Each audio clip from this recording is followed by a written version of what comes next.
Assalamualaikum warahmatullahi wabarakatuh. Halo semuanya, saya Dr. Ruli. Kali ini kita akan membahas bagaimana dokter Anda mendiagnosis diabetes. Jangan sampai Anda tidak tahu dan jangan sampai diagnosisnya keliru. Ya, jadi simak bersama, pasti ini bermanfaat.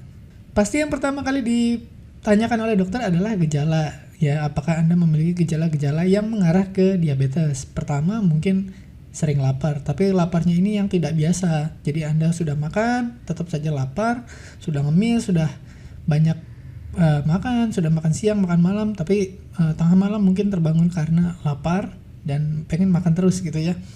Dan haus ya, haus yang tidak seperti biasanya, jadi tengah malam terbangun karena haus, juga sering buang air kecil ya, sampai tengah malam terbangun karena ingin buang air kecil.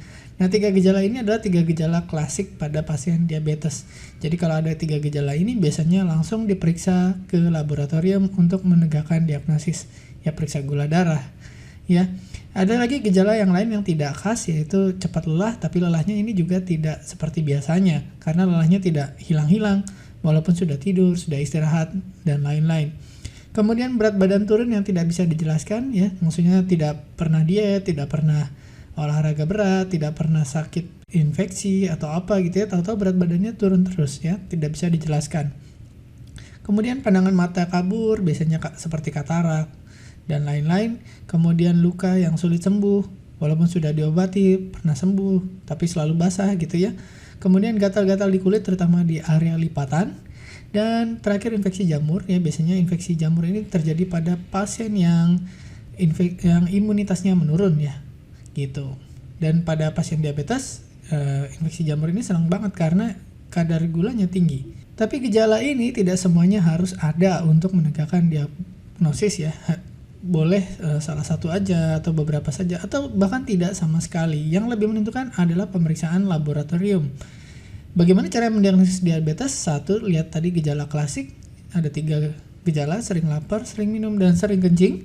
Kemudian ada nggak faktor risiko? Ya, gaya hidupnya sedentary, maksudnya sering rebahan, sering senderan, jarang bergerak, ya, suka tidur malam, banyak stres, suka ngemil, gitu ya.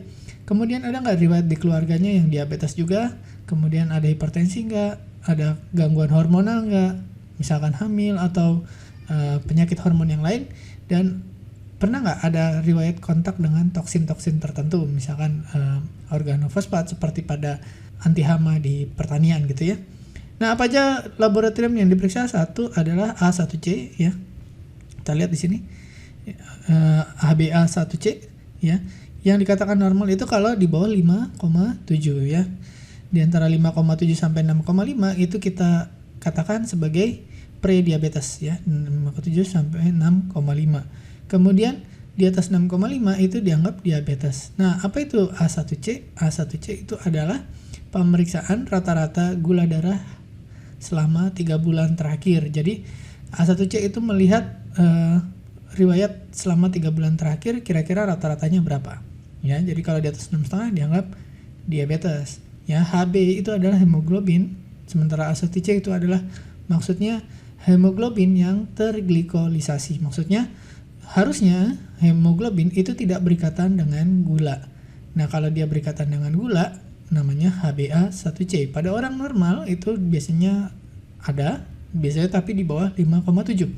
Tapi pada pasien diabetes, ya karena gulanya sangat tinggi, makin banyak gula yang berikatan dengan hemoglobin, namanya HbA1c. Makin tinggi dia, berarti makin tinggi gula di dalam darah.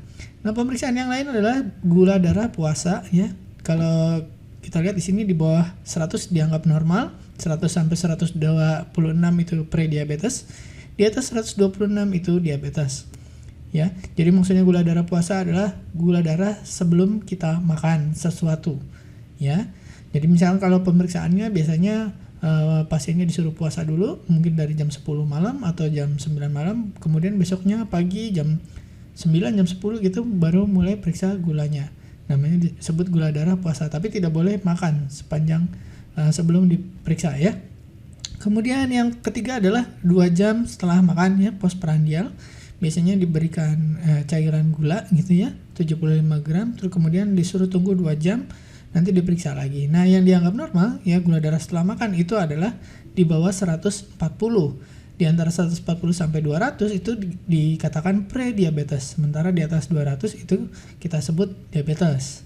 Nah, begitu kita ulangi lagi, berarti bagaimana caranya mendiagnosis diabetes? Satu, dari gejala klinis. Kalau tidak ada gejala klinis pun tidak apa-apa, tapi kita langsung periksa 1 HbA1c.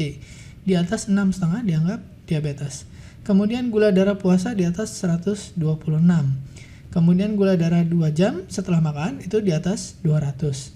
Untuk HbA1c itu tidak perlu diulangi. Biasanya tidak perlu diulangi karena kita sudah bisa melihat rata-rata 3 bulan terakhir. Tapi untuk gula darah puasa dan gula darah 2 jam setelah makan, biasanya kita konfirmasi, yaitu tes yang sama kita ulangi pada hari yang berbeda. Kenapa? Karena gula darah puasa dan gula darah setelah makan itu bisa terjadi namanya fluktuasi. Ya, misalkan kita lagi stres, kita lagi infeksi, atau kita lagi sakit, bisa aja gula darah puasa dan gula darah setelah makan itu naik, ya. Oke, sekian, mudah-mudahan bermanfaat. Terima kasih telah menyimak. Semoga Anda tetap sehat, tetap bahagia dan mulia. Saya Dr. Ruli. Terima kasih, sampai ketemu di video yang lainnya.